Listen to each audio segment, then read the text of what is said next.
Hi, it's your girl, Danny Parks. Listen, if you are having any type of suicidal thoughts, if you're having any type of mental health crisis, I want you to dial the new suicide hotline, 988. That's right. It's only three numbers and it's 988. You can call this or text it to be connected to a crisis counselor where they can help you through your situation in that moment. Once again, that number is 988, and that's it. All right, I'll see y'all later. Esme, she's a queen. This is dedicated to all my beautiful queens, all my beautiful ladies out there. She's a queen. Go queen. You got it, girl. She's a queen. You better represent. Go queen. Go queen. Go. She's a queen about her business. Queen. Working hard on a mission.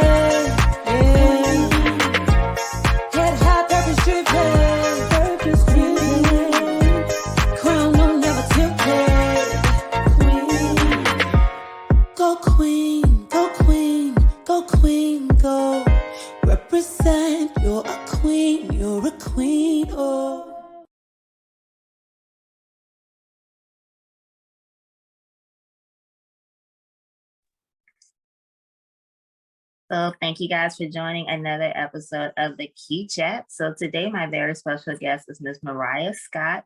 Mariah is a writer and an executive producer, and right now she has a wonderful stage play entitled The Crown She Wears. The Crown She Wears focuses on bringing awareness to mental health. So we're going to have a wonderful conversation regarding this amazing production and also my favorite topic, of course, self-love. So how are you doing today? I'm doing well. How are you? I'm doing great. So I definitely want to talk first about this stage play. So it's going on a 3-city tour. So just tell us, like, what made you think of the play? What was the process? Like, what is the goal with this play? Like, I want to hear everything about it.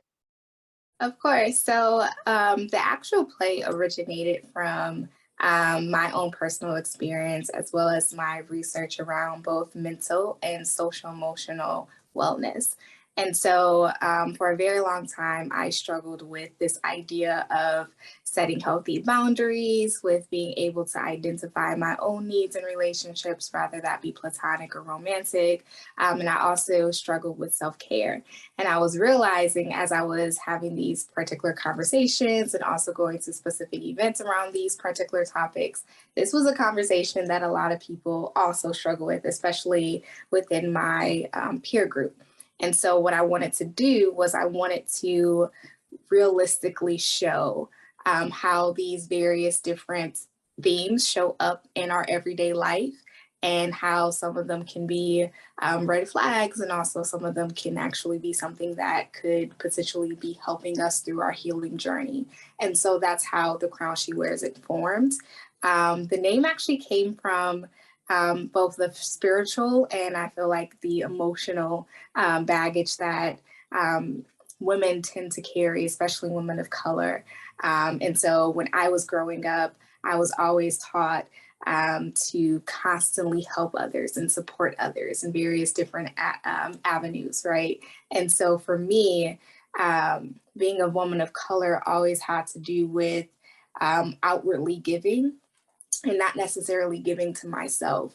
And so that really caused this dynamic of really kind of understanding, okay, well, when do I actually start taking care of myself, and what does that actually look like, as opposed to overextending myself to others. And so that was definitely a battle that I dealt with, and something that I am still in the process of unlearning. And so I wanted to be able to bring this particular play to other cities, because I wanted us to start developing healthy dialogue around a lot of the themes in the play, and most importantly, how to build best practices in order to really continue or start in our own healing journey when it comes to the themes presented in the play.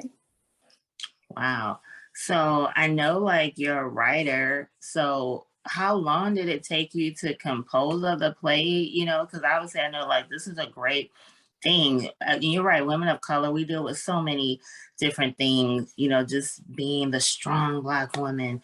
And it's actually a negative thing actually, to feel that we have to be strong about everything. Also, society, I feel, makes us these strong Black monoliths. Like, we're just strong and we can handle everything. And it's very unfair and it's cruel, actually, too. So it's very important what you're doing. I think a lot of us struggle with boundaries, saying no, struggling with self love so much. So, as a writer, how long did it take you to come up with this? Like I said, this is an amazing mission. So, how long did it take you to compose the play? So it's been 3 years in the making. Mm. And the reason why it took that long is I wanted to be very intentional about the piece. And so traditionally in one-woman shows, you see a character tend to play, or a person plays multiple characters on stage. In this particular piece, I wanted to show the evolution of Amira Johnson, who is the main character. I wanted to show her evolution from adolescence to adulthood. And I wanted to really capture her mirroring the influence of her culture, the influence of her family, the influence of her communities on these particular values, and how she tried to, apply that in her own life. And in some cases she did well, in other places she was like, oh, it's a miss, right? And so I wanted to show what this mirroring looks like, especially when we're younger and we don't necessarily receive context when we're viewing something. So for an example, Amira talks about how she saw her mother operating as that strong Black woman. She was pulling up to events. She was, taking care of everything. And then all of a sudden she's like, the only time I saw my mother cry is when, something, some death happened, right? So there's no context to why these things are happening or why her mother is showing up in this particular way. And so all Amir is doing is, let me just emulate that. Let me just copy that, because that's what I'm being taught through action on what love is and what self-love is and self-care and loving other people look like. Wow. That's definitely really powerful. And you're right. Like I said, it mirrors like so much in real life, again, with the negativity regarding being a strong Black woman, not being able to own our feelings sometimes. I do feel some pride in knowing that. I feel like there's I would say like a movement now. Some people get really tired of the whole women's empowerment movement, but I think that only comes from people that really don't understand why there's a need for it. There's so much women's empowerment now, particularly amongst Black women, because we have been at the bottom. We're still at the bottom in a lot of ways, and right now we're even vilified for being proud of ourselves, and there's so many people that are turned off by empowerment, and it's a sad thing. So again, I definitely commend the mission of what you're doing. So another thing that I did read, and I know you just mentioned the character Amira Johnson, who you're playing. So I know, like you said, you took a lot of elements from what obviously. So can you tell us a little more about Amira? When you wrote it, did you already have that in your mind? Like, okay, this is going to be like a one-woman play, and just how did you beget this whole character in the first place? I honestly took Amir from a lot of the women that I know today. That has played a pivotal role in the woman that I am today. And so I like to classify Amira as that amazing homegirl that, comes in, she's just bright, she got it going on. She, she the hype woman, she just like all these like funky, witty little elements, and it just works for her and her character, that witty girl, that witty woman, because you see the evolution. So at some point she is a girl on stage, but that witty woman, that carefree woman, someone who's also very purpose driven. And so that's pretty much like the character. Like if I knew Amira in real life, she would definitely be my homegirl. But in some cases, Amira, even though she is seen to be functioning at a very high caliber within her success as in her career, within her relationships, etc., there's still moments where things that she felt like she should have overcome, or she should feel like no longer holds some type of weight on her, still holds weight. And I think that really reflects on, me as a woman and other women that I know, where, we get to these points where we're extremely confident in ourselves, where we're loving on ourselves, and then, we get triggered. And so those were some of the elements that I really wanted to highlight as well, because our healing journey isn't linear, right? It's not something that is just up, up and up and up, it's something that does have its ups and downs as we constantly try to navigate spaces, as we're constantly trying to unlearn unhealthy practices. It's going to be moments where we're good on that high. We're like, hey, like, what's up? And then there's going to be those moments where you're like, I don't understand why that why that affected me and impacted me in that way. Let me try to unpack that. And so I think that's what I would classify Amira Johnson as.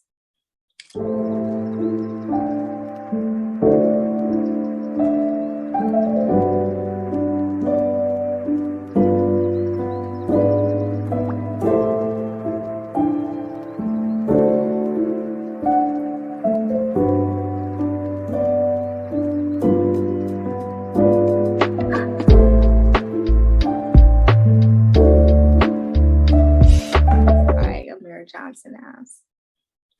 Now, I know that we do pre-tape these episodes, but however, there's been a historic event that took place last night with the Emmys.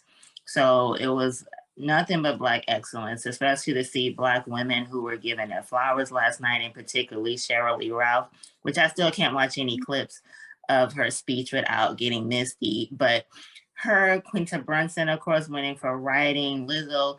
So how do you feel just being a part of this whole wave of Black creatives, Black female creatives who are able, like Issa Rae, like Quinta Brunson, who are able to put their stories out there, and create our stories being told by us? I've said it repeatedly. I just feel like the best way for us to tell our stories is when we tell our stories, when we tell our own stories. And when we tell the world about Black women without the stereotypes and, what other people may think about us, it's the best way to have that honesty and that transparency, is when the stories come from us. So how do you feel just having that awesome gift to put your stories on paper? Like, how do you feel being a part of this writing experience as a Black creative, especially a Black female creative? I definitely feel as if there is some level of expectations as a Black woman who just so happens to also classify herself as a writer. I do feel as if I tend to be put into the box as far as what I can write, or making sure that it is constantly relatable to the community in which I identify with, which I feel like sometimes that's a struggle, because I don't want to necessarily feel like I am put into a box when it comes to what I'm able to create. And so one of the things that I tell people all the time, and people can disagree with this, I don't classify myself as a Black writer. I classify myself as a writer. We don't go around to people and say you're a white writer, right? And so I don't want that stigma on my writing where it's like, oh, they're only going to talk about Black experiences and this, that, and the third.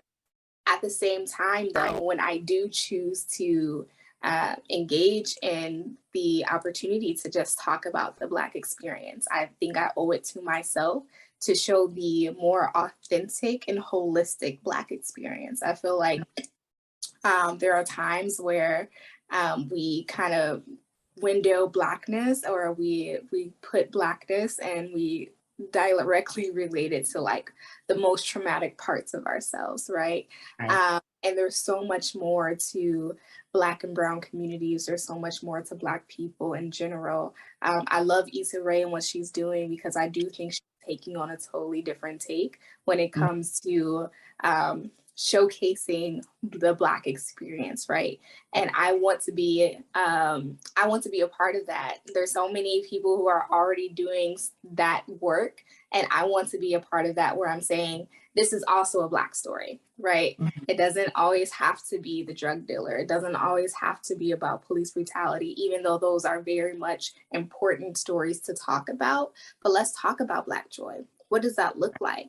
Let's talk about family dynamics. What does that look like? Those can still be entertaining. I feel like The Crown She Wears has a lot to do with family dynamics, and people are entertained by it. I didn't think I was that funny until people started laughing. I was like, oh, great. But it's just those moments where it's like, oh, I can see myself in this particular scene because I've had something similar to this happen to me. And these are the moments that we should also be celebrating and bringing light to as well. And I fully agree. And that's why I definitely mentioned Issa Rae and Quinta Brunson, because Insecure obviously showed relationships, and she had misadventures of awkward Black girl. It was just that awkward Black girl at work and relationship issues. Also with Quinta Brunson and Abbott Elementary, which is hilarious, again, because when we tell our stories, I feel like that's when we can stray away from the stereotypes, because I just feel like there's more than enough crime and drug shows. Again, the Black experience, like you just mentioned, is not all laced in tragedy. So that's why it's so important to have different voices to show, because like we're not a monolith. So it's, like I said, kudos to that, because again, I just feel like we have to bring different voices and different variety to the table as far as, showing other sides of our life. So one thing I wanted to discuss, obviously, with your piece, I know you said it's a theatrical piece to encourage communities to exercise self-love by setting healthy boundaries and engaging in self-care habits. Now, of course, we did talk about the character, Amira, and boundaries and things of that nature. So, but you touched on my number one topic, which of course is self-love.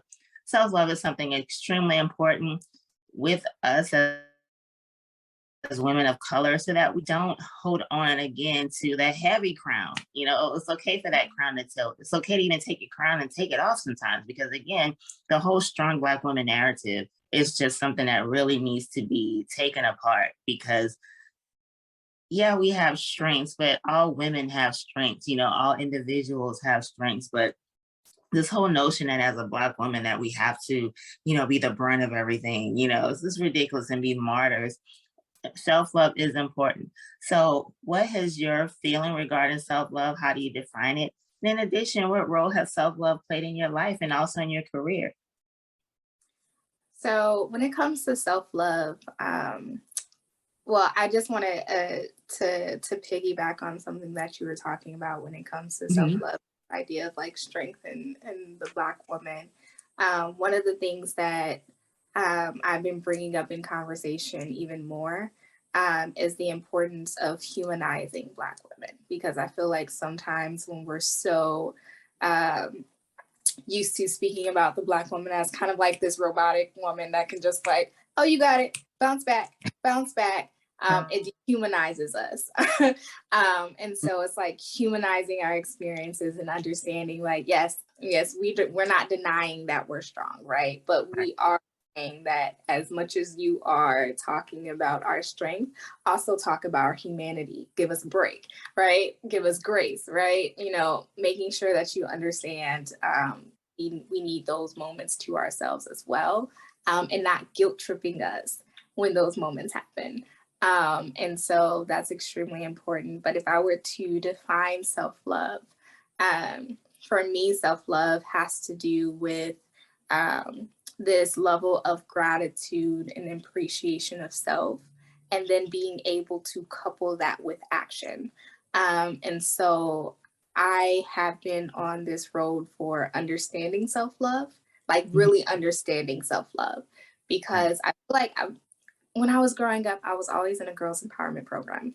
And we always talked about self-love. And we're like, okay, love your hair and love your knit, you love who you see in the mirror and all those things, which is all great, right?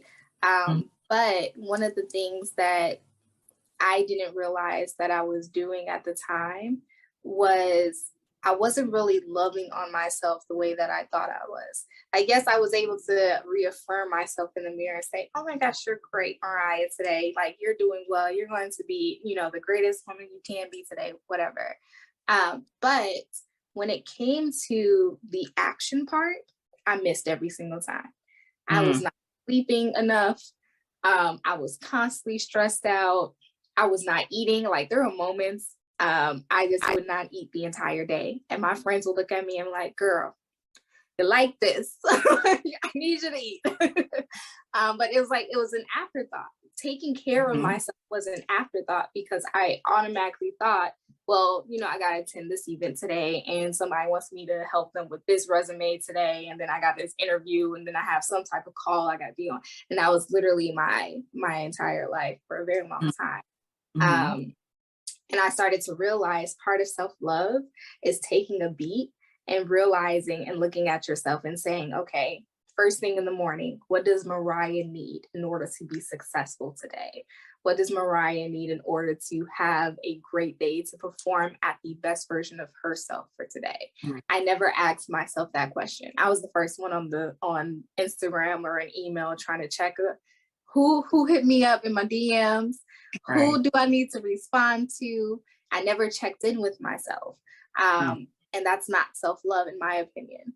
And so I had to start establishing habits. As much as I would tell myself, I'm great, I love you, I also had to back that up with actions and say, this is what self-love looked like to me. I take 15 minutes because I want to eat today.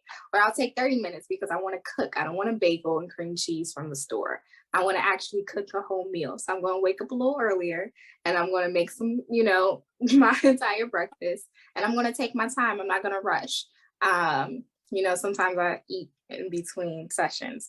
I'm not going to do that. I'm going to mark out self-care for myself. I literally now, I put self-care from 6 to 9 on Wednesdays. I am on do not disturb. I don't care what happens. I don't care what you want to do. I'm not rescheduling myself to make you a priority at that particular moment. And so these are the things that I had to put in practice in order to actually practice self-love. Right. Practice self-love. Right, definitely. And I'm glad you tied in like self-love with the self-care because of course loving ourselves is taking care of ourselves too. And again, sometimes we're so busy that we really just don't take care of ourselves, which has an effect on us internally and externally. So that is a great correlation.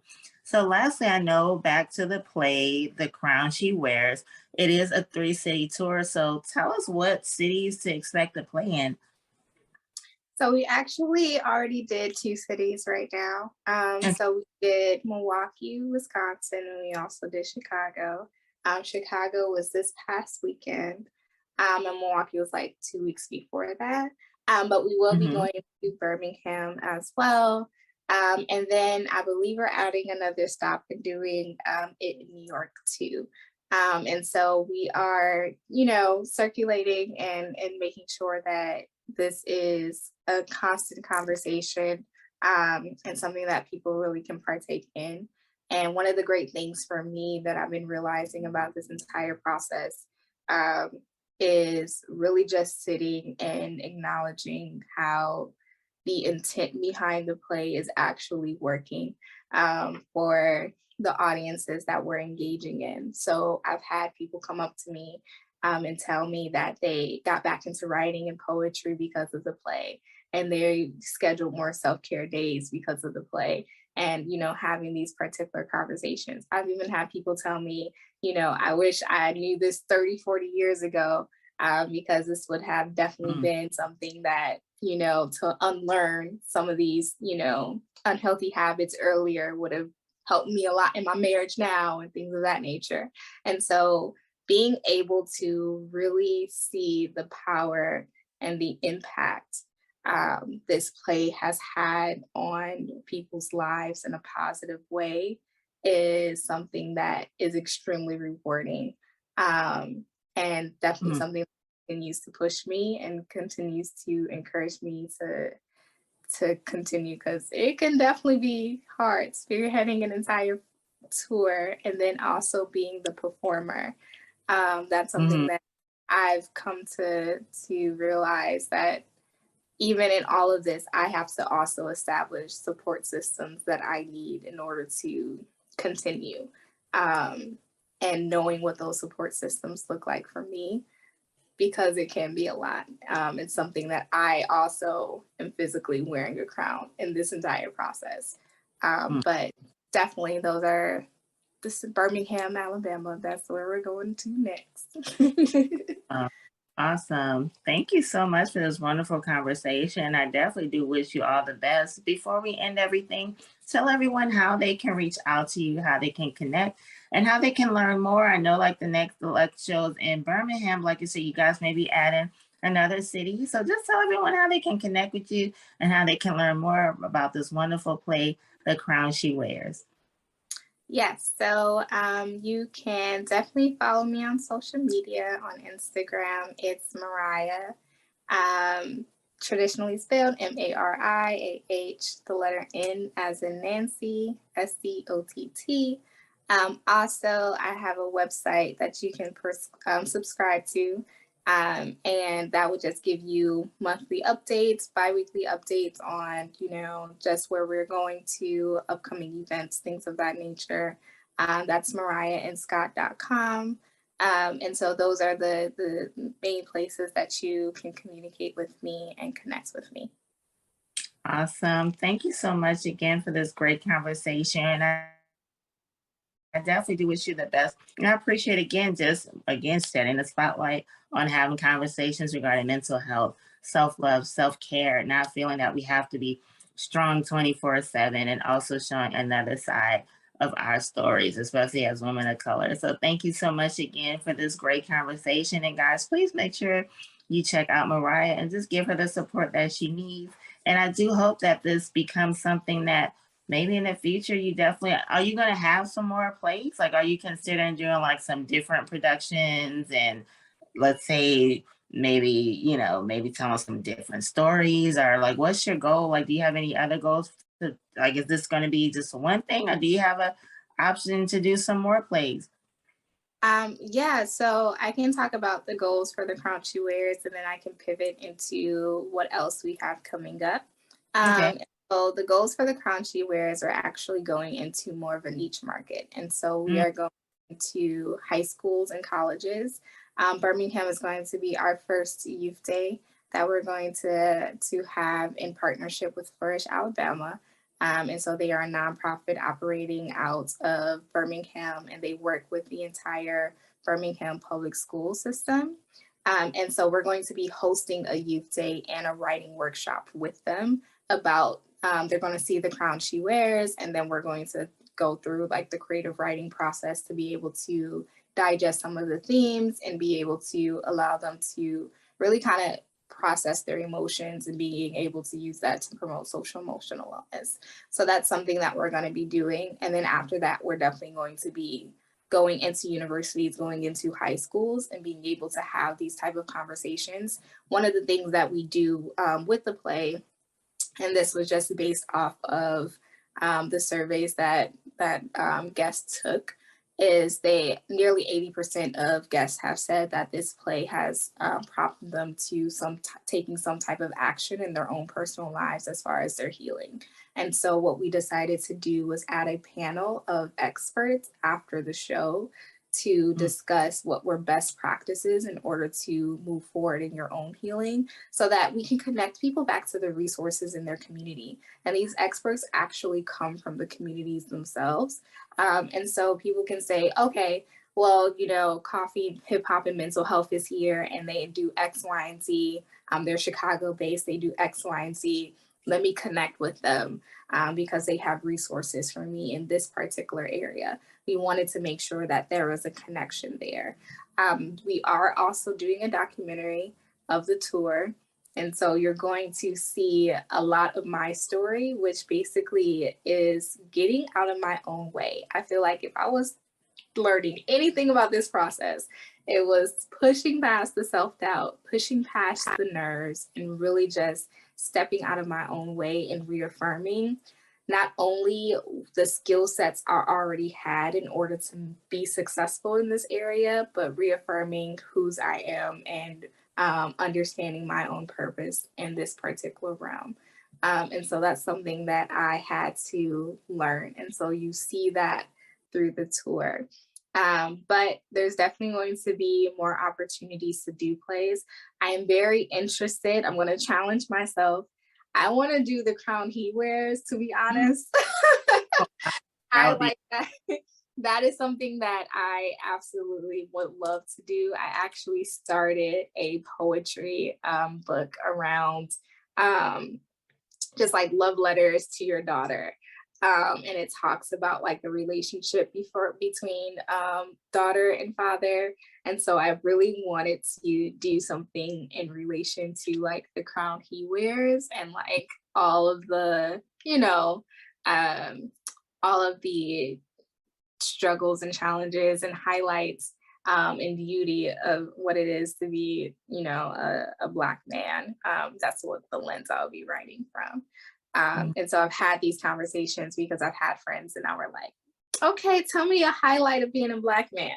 And it just like makes their faces light up because they're like, oh. So, and so I would love to dabble into that. So that will probably be something that I decide to do. I probably will not play it though. I'll probably just hire someone to play it. Yeah. But I will definitely be interested in writing. So that's kind of like what's up next for this entire experience. Awesome. Well, I definitely hope that comes into fruition. We definitely need to speak that into existence. Again, this is a wonderful thing that you're doing.